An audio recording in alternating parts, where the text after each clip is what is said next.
그러다 보니 봉사를 하는 것보다 사진을 찍는 데 심취한 듯한 모습에 눈살이 찌푸려졌죠. 사실 아내가 이러는 이유는 최근 시작한 SNS 때문이었습니다. 저보다 그런 것에 빨랐던 아내는 싸이월드나 글만 쓸 수 있는 SNS를 하다가 일상사진을 업로드할 수 있는 SNS까지 시작한 것이죠.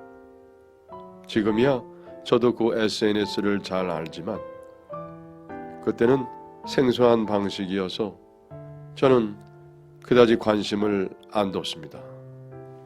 그냥 아내가 하는 것을 지켜볼 뿐이었죠. 처음엔 아내가 함께 사진을 찍어 올리자고도 하고 우리 샵 사진을 올리기도 했습니다. 그런데 팔로워 수가 많아질수록 그곳에 올려진 자신을 포장하는 것 같더군요.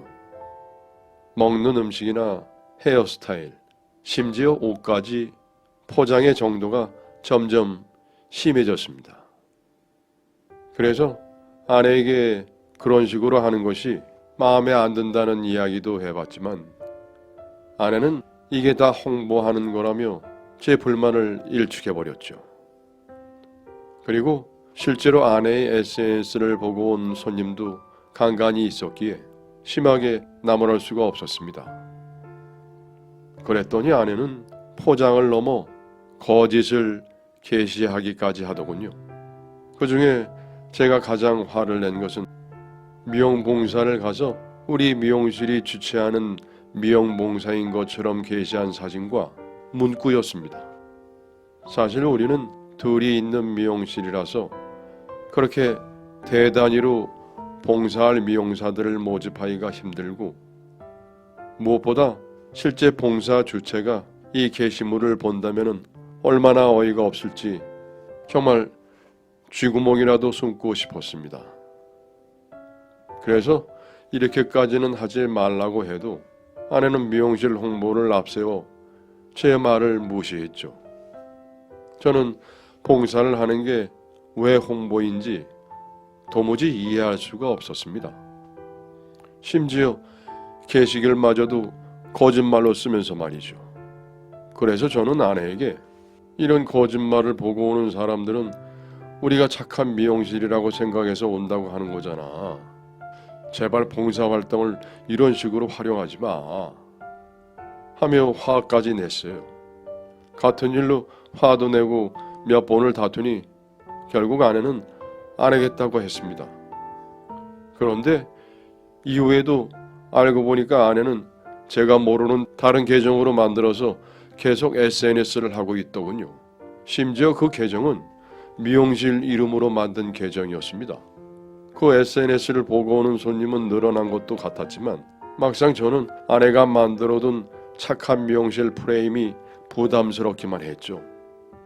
그래서 이 문제로 아내와 끊임없이 대화를 시도했습니다.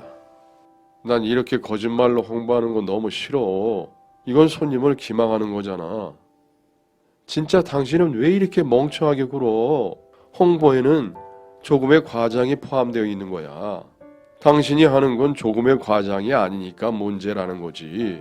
요즘 SNS에서 이 정도 과장은 과장 축에도 안 껴. 우리가 봉사를 안 갔는데 갔다고 올린 것도 아니잖아. 오른손이 하는 일을 왼손이 모르게 하라는 말도 있는데 왜 좋은 마음으로 봉사하는 것을 내 입으로 소문을 내야 하는 건지 끝까지 이해가 안 가더군요.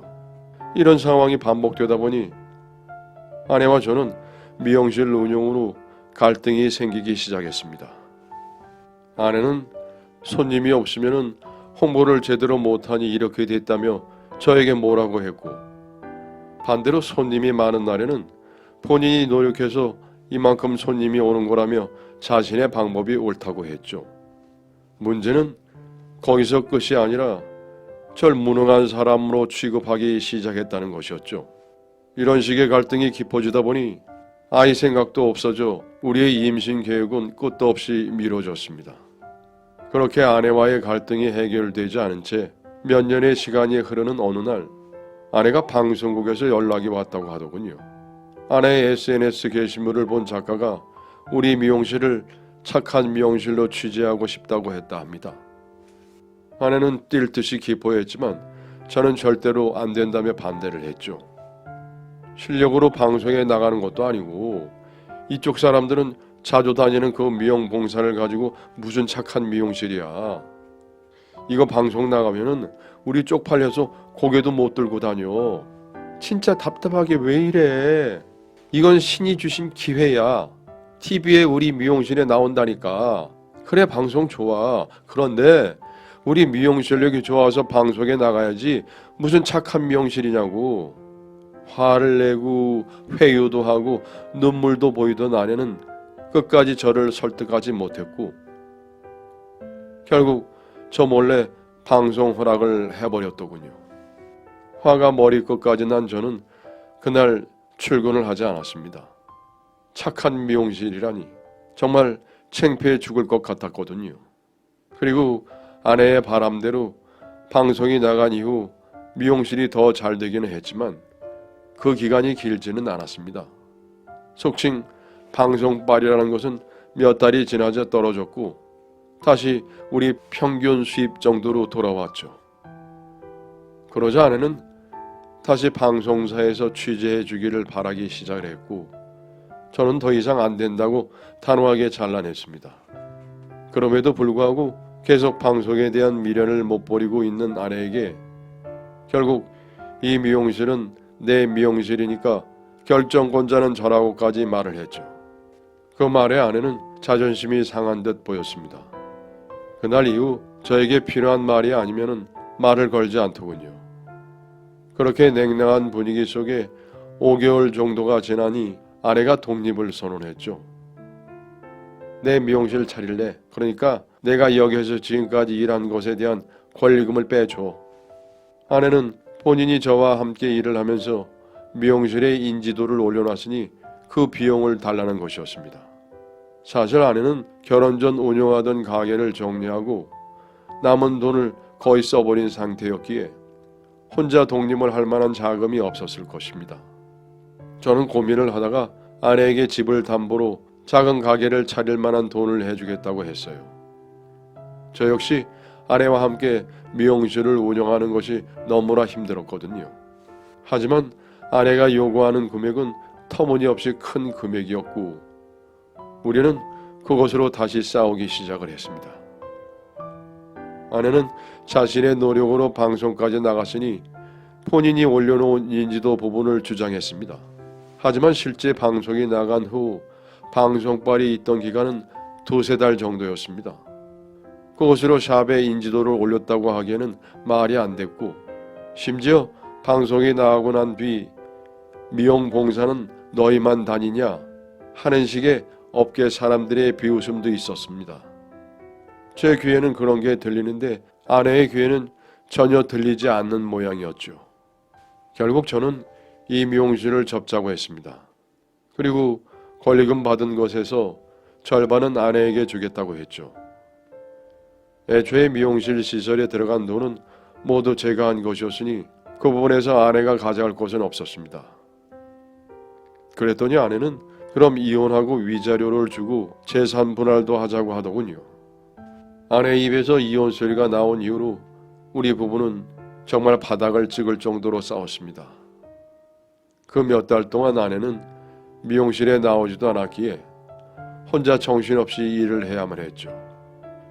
결국 타협점을 찾지 못한 우리는 이혼을 하게 되면서 함께 운영해온 미용실까지 폐업을 하고 말았습니다. 권리금은 받고 난 뒤에 절반을 주는 걸로 끝냈고 재산 분할은 할 게 없어서 안 했죠. 저희가 결혼할 때 제가 모아둔 돈과 부모님 도움으로 빚 없이 구한 집이라 집에 대한 아내의 기여도는 없었거든요. 그렇게 아내와 이혼을 하고 난 뒤에 내가 원하던 것이 이런 게 아닌데 하는 답답한 마음에 2주 정도 여행을 떠났습니다. 제 정신이 많이 피폐해져 있었거든요. 그냥 바다 쪽으로 갔다가 작은 동네에 있는 민박집을 하나 잡아서 산도 가고 바다도 가는 생활을 하고 싶었습니다.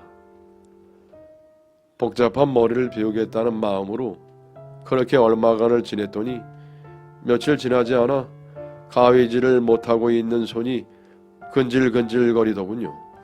그래서 괜히 동네 사람들 머리를 해주고 돌아다녔습니다. 처음에는 민박집 주인 아저씨 머리를 조금씩 정돈해 드렸는데 다음날 민박집 아저씨가 옆집 아저씨를 데려오시더니 그 다음날에는 옆집 아저씨가 건너집 아저씨를 데려오셨죠. 마을회관에 간이 헤어샵을 오픈하기에 이르렀습니다. 다른 도구가 없어 파마는 못해드렸고 가지고 간 가위로 컷과 드라이만 해드릴 수 있었습니다.